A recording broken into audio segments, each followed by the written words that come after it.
नमस्कार. आपण सध्या पाहत आहात न्यूज यात्रा. केंद्रीय मंत्रिमंडळाचा होणारा विस्तार आणि महाराष्ट्रातील राजकीय घडामोडी पाहता महाराष्ट्रात पुन्हा एकदा मोठी उलथापालथ होणार असं दिसतं आहे. ही उलथापालथ होत असतानाच राष्ट्रवादी काँग्रेस अजित पवार गटाच्या अंतर्गत निवडणुकीचा प्रश्नसुद्धा ऐरणीवर आला आहे आणि सुनेत्रा पवार यांची राष्ट्रीय अध्यक्षपदी झालेली निवड ही अवैध आहे असं पक्षातूनच आता म्हटलं जात आहे. त्यामुळं आपल्याला दोन विषय महत्त्वाचे समजून घ्यायचे आहेत. एक, केंद्राच्या राजकारणामध्ये या दोन्ही राष्ट्रवादी काँग्रेस एकत्र येऊन पुढे जाणार की या दोन्ही राष्ट्रवादी काँग्रेसचा आपसातील संघर्ष वाढून आणि विशेषतः या दोन्ही राष्ट्रवादी काँग्रेसमधला संघर्ष होत असतानाच पुन्हा अजित पवारांच्या राष्ट्रवादी काँग्रेसमधला काही संघर्ष आहे का आणि तो उफाळून आला तर त्याचा फायदा शरद पवारांच्या राष्ट्रवादी पक्षाला होऊ शकतो का, हे अत्यंत महत्त्वाचे मुद्दे ठरणार आहेत. त्यातला सर्वात महत्त्वाचा मुद्दा आपण आधी चर्चेला घेऊयात. तो म्हणजे केंद्रीय मंत्रिमंडळामध्ये शरद पवारांचे खासदार सहभागी होणार असतील तर शरद पवारांना NDA सोबत जावं लागणार आहे. आणि जर तसा निर्णय शरद पवार घेणार असतील तर शरद पवार इंडिया आघाडीतून बाहेर पडतील का, इंडिया आघाडीतून बाहेर पडताना ते सक्रिय राजकारणात राहतील का, किंवा पक्षातील लोकशाही मान्य करून त्यांच्यावर पक्ष सोपवून शरद पवार राजकारणातून बाजूला पडतील, असे अनेक प्रश्न या निमित्ताने पुढे येत आहेत. सगळ्यात दुसरा महत्त्वाचा मुद्दा हा आहे की जर शरद पवारांच्या राष्ट्रवादी काँग्रेस पक्षाला सोबत घ्यायचं असेल तर अजित पवारांच्या राष्ट्रवादी काँग्रेस पक्षाचं करायचं काय आणि त्यांना मानाचं स्थान देताना या दोन्ही राष्ट्रवादी काँग्रेसमध्ये कुणाची सरशी होऊ न देता किंवा कोणाची पिछेहाट होऊ न देता भारतीय जनता पक्ष दोन्ही पक्षांना समान अंतरावर समान न्याय कसा देईल हा सुद्धा मुद्दा तितकाच महत्त्वाचा ठरणार आहे. आपण मागच्या व्हिडिओमध्ये असं बोललो होतो की शरद पवार कुणाच्या हाती लागत नाहीत. त्यामुळं याही वेळी शरद पवारांनी पुन्हा अत्यंत महत्त्वाची वेळ साधलेली आहे. एका बाजूला केंद्राच्या राजकारणामध्ये शरद पवारांचा पक्ष NDAमध्ये जाईल अशी चर्चा जोरदारपणे सुरू असतानाच दुसऱ्या बाजूने राष्ट्रवादी काँग्रेस पक्ष अजित पवारांच्या पक्षामध्ये सुनेत्रा पवार यांची राष्ट्रीय अध्यक्षपदावर झालेली निवडच चुकीच्या पद्धतीने झालेली आहे असं त्यांच्या पक्षातील अत्यंत महत्त्वाचे पदाधिकारी सांगत आहेत. आणि त्यामुळे राष्ट्रीय अध्यक्षपदाची आणि एकूणच अजित पवारांच्या राष्ट्रवादी काँग्रेस पक्षाची निवडणूक प्रक्रिया ही आक्षेप घेणारी आहे असं म्हणणं त्यांच्याच पक्षातील महत्त्वाचे पदाधिकारी जेव्हा म्हणत आहेत. आणि त्यांना प्रफुल्ल पटेल हे अप्रत्यक्षपणे दुजोरा देत आहे की प्रफुल्ल पटेल यांचं म्हणणं असं आहे की आम्हाला पक्षामध्ये काही योग्य त्या पद्धतीने बदल करणं आवश्यक आहे आणि त्यानुसार आम्ही ते करू. त्यामुळं प्रफुल्ल पटेलांची सुद्धा भूमिका या सगळ्या राष्ट्रीय अध्यक्षपदाच्या सुनेत्रा पवारांच्या पदाला आव्हान देण्यामध्ये काय आहे हे आगामी काळ ठरवणार आहे. आणि आपण जसं आधी बोललेलो आहे की हे सगळं अजित पवारांच्या राष्ट्रवादी काँग्रेस पक्षामध्ये घडत असतानाच नेमकी शरद पवारांच्या NDA प्रवेशाची बातमी येऊन धडकत आहे आणि त्याला कोणताही मंत्री कोणताही महत्त्वाचा पदाधिकारी भाजपकडून स्पष्टपणे इन्कार करताना दिसत नाही. अर्थात मुख्यमंत्री देवेंद्र फडणवीस यांनी एकदा त्याचा इन्कार केलेला आहे, पण राजकीय विधान म्हणून आपण त्याच्याकडं बघितलं आणि त्या पद्धतीचं देवेंद्र फडणवीसांचं विधान यापूर्वीसुद्धा आलेलं होतं आणि त्यांच्या विधानामध्ये सातत्य कधी राहिलेलं नाही. त्याच्यामुळं शरद पवार हे आमच्यासोबत येऊ घातलेले होते, ते येणार होते असंही त्यांनी खूप वेळा सांगितलेलं आहे. त्यामुळं आत्ताच्या राजकीय परिस्थितीमध्ये कोणताही नवा पक्ष आमच्यासोबत येणार नाही हे फक्त फडणवीसांनी ठासून सांगितलेलं आहे.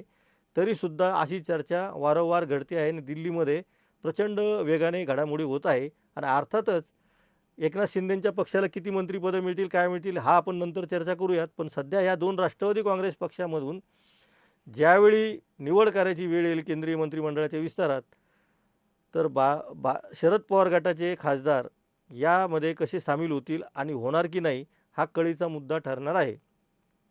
दुसऱ्या बाजूने सुनेत्रा पवारांच्या राष्ट्रीय अध्यक्षपदाच्या आणि एकूणच निवडणूक प्रक्रियेला अंतर्गतच वाद निर्माण झाल्यामुळं आव्हान मिळालेलं आहे आणि याचा फायदा उचलून निवडणूक आयोगाच्या समोर जर शरद पवारांनी घड्याळाचं चिन्ह परत मिळवलं तर मात्र सुनेत्रा पवारांच्या पक्षाची पंचायत होऊ शकते.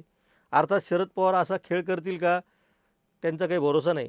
त्यामुळं ते करणार नाहीत असं म्हटलं जाते. जी गोष्ट शरद पवार करणार नाहीत असं वाटतं तीच गोष्ट नेमकी शरद पवार करून मोकळे होतात. त्यामुळं तसंही घडू शकतं आणि तसं जर झालं तर मात्र सुनेत्रा पवारांच्या पक्षाला कॉम्प्रोमाइज लेवलवर यावं लागेल आणि कॉम्प्रोमाइजवर लेवलवर येऊन त्यांना ज्या काही तडजोडी कराव्या लागतील त्यांना दोन पर्याय, एकतर भाजपसोबत तडजोडी करायची किंवा मग शरद पवारांच्या पक्षासोबत तडजोडी करायच्यात. मागच्या काळामध्ये सुनेत्रा पवार आणि सुप्रिया सुळे यांनी दोन्ही पक्ष एकत्र येण्याबाबत चांगली प्रतिक्रिया व्यक्त केली होती. आमचं पण सुद्धा तेच स्वप्न आहे असं म्हटलं होतं. प्रत्यक्षात सुनेत्रा पवारांच्या विधानाला तिथं जास्त महत्त्व आहे सुप्रिया सुळेंपेक्षा, कारण त्या पक्षाच्या प्रमुख आहेत आणि त्यांनी जर ठरवलं तर हे सगळं घडू शकतं. त्यामुळं सुप्रिया सुळेंच्या विधानाला त्यांनी दिलेला प्रतिसाद आणि आता राष्ट्रवादी काँग्रेस पक्षामध्ये सुनेत्रा पवारांच्या पदालाच निर्माण झालेलं आव्हान, या सगळ्या गोष्टी एकमेकांशी गुंतलेल्या आहेत.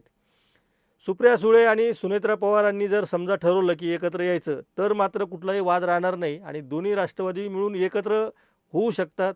कोणत्या राष्ट्रवादी काँग्रेसनी कोणत्या राष्ट्रवादी काँग्रेसमध्ये जायचं हा प्रश्न तिथं निरर्थक ठरणार आहे. दोन्ही राष्ट्रवादी काँग्रेस पक्षाचे नेते जे एकत्र आले तर त्यातून अनेक मार्ग आहेत जे काढले जाऊ शकतात, पण तशी परिस्थिती आत्ता समोर दिसत नाही.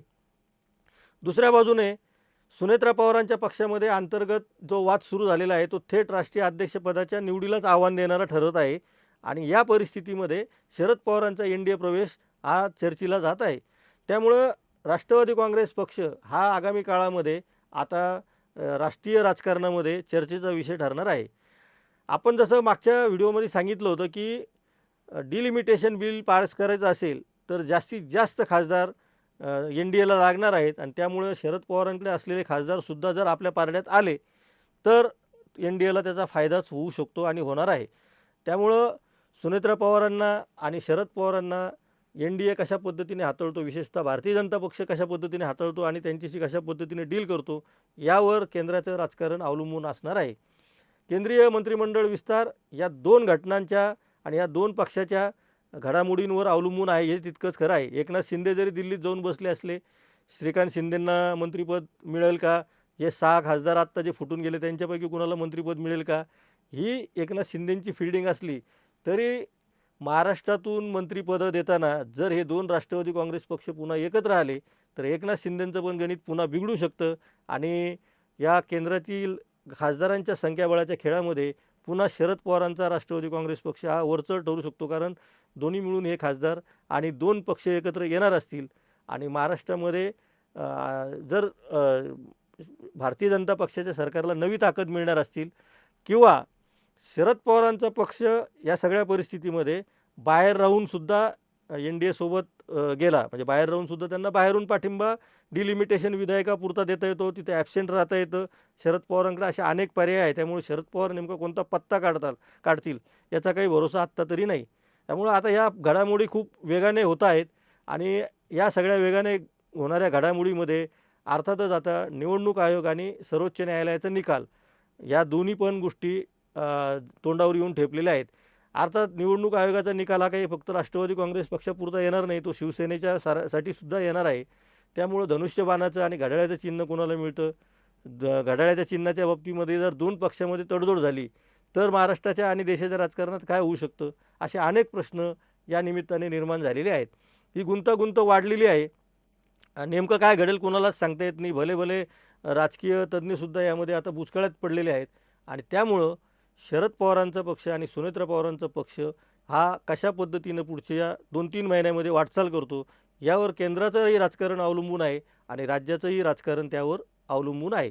या सगळ्या घडामोडीमध्ये नेमकं काय होतं आहे, काय घडणार आहे यावर आपण वेळोवेळी बोलत राहणार आहोत. त्यामुळे आपण पाहत राहा न्यूज यात्रा, हे आहे आपलं चॅनल.